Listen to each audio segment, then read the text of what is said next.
Hot take! One of the most popular Bible verses used to teach tithing might not actually be about tithing.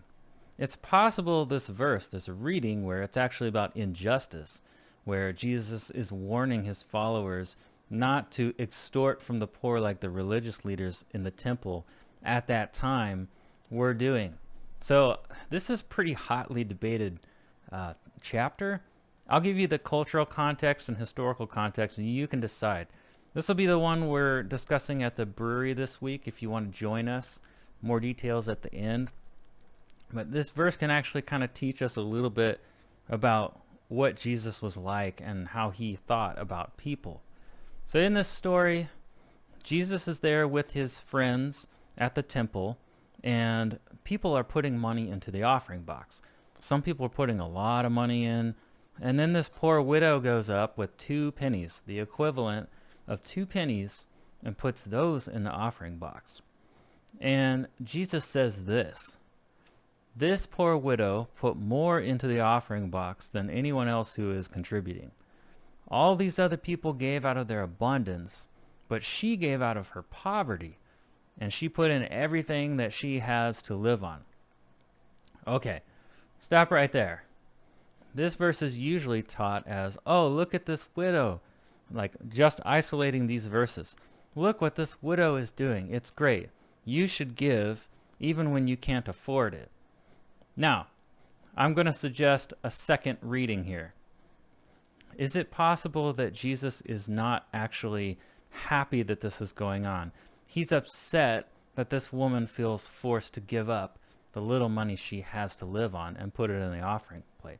I'm not arguing that sacrifice is not an honorable thing, but let's back up like 3 verses. You have to remember when you're reading your Bible that is now split into paragraphs, but in the original writing it would have just been one long story.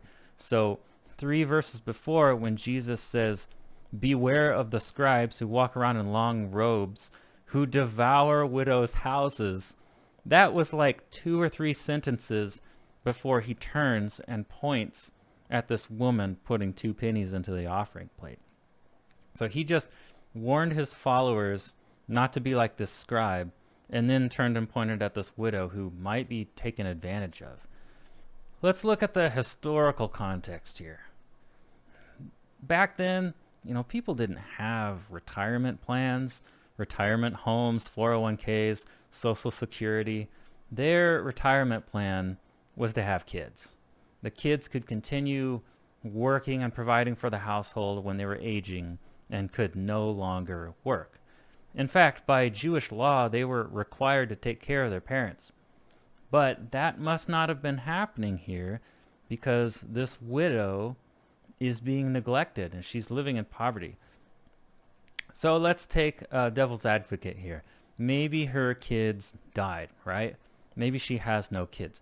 Back then they didn't have birth control, so it's unlikely that she had no kids. But what if she didn't?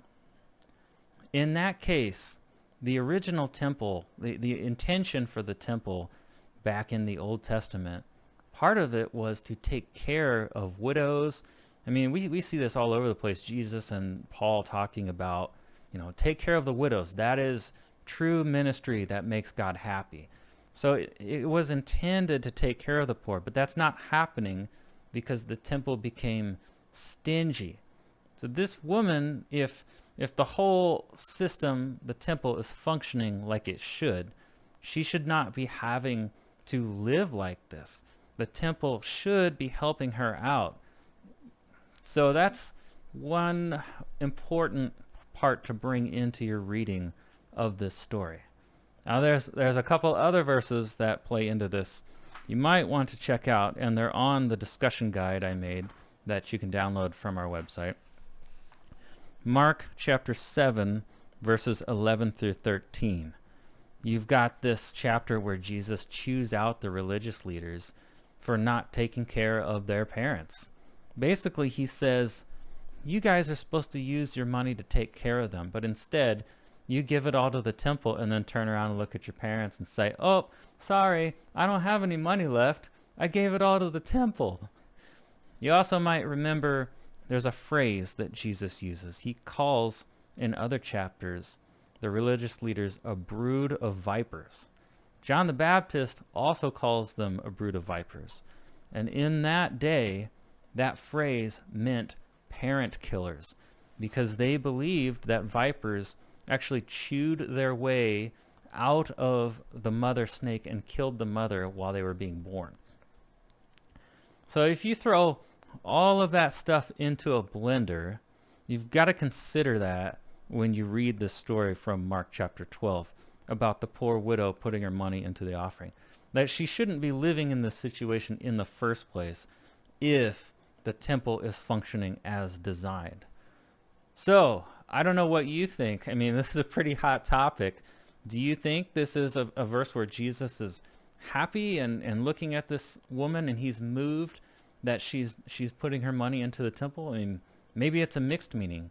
Or is he upset that this is happening to this woman? Is this about tithing, or is this a warning about injustice? You tell me. Okay, put your comments in the whatever platform you're watching on, YouTube, Facebook, Instagram. I'd be curious to see what you think. If you want to use this discussion guide, it's very simple so that you can print it off at home.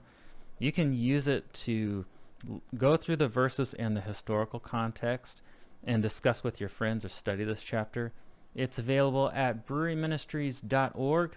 Click on the free discussion guides link. Find the study on the book of Mark. And this is located in the Blue Path folder. Look for Mark chapter 12, 41 through 44, the widow's offering.